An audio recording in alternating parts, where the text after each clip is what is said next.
Yar bana gönlünden bir yer ayır da, İster sultan ister kuleyle beni. Bizim deyip kara günde kayır da, İster külhan ister kül eyle beni, kül eyle beni.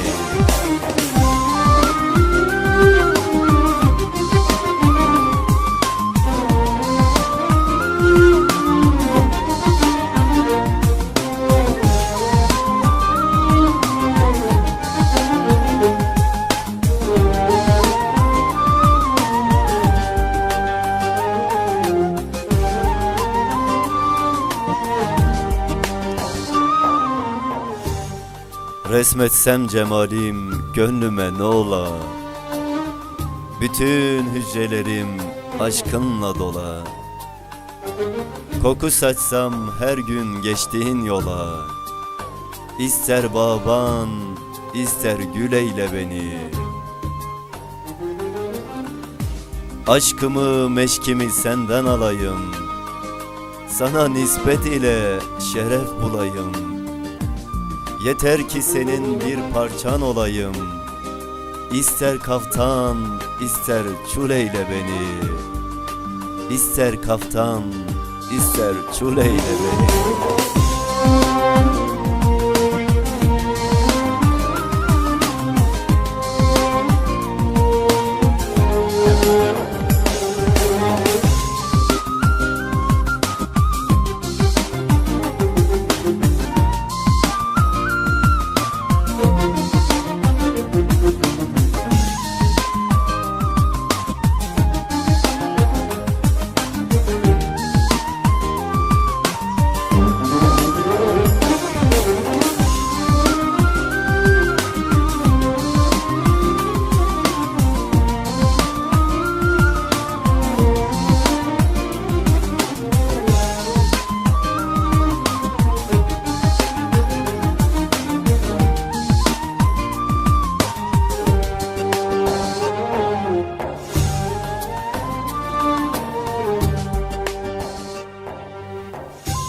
Beni benden alıp bende ile sana, Gönlündeki sırrı nakşeyle bana.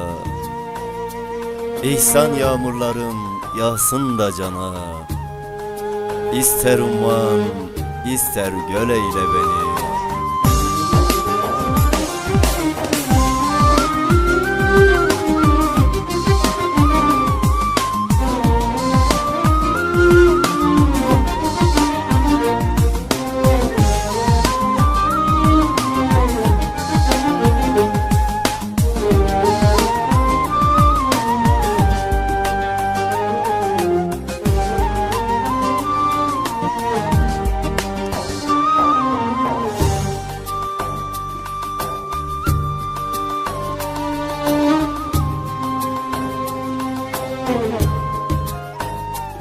Müzik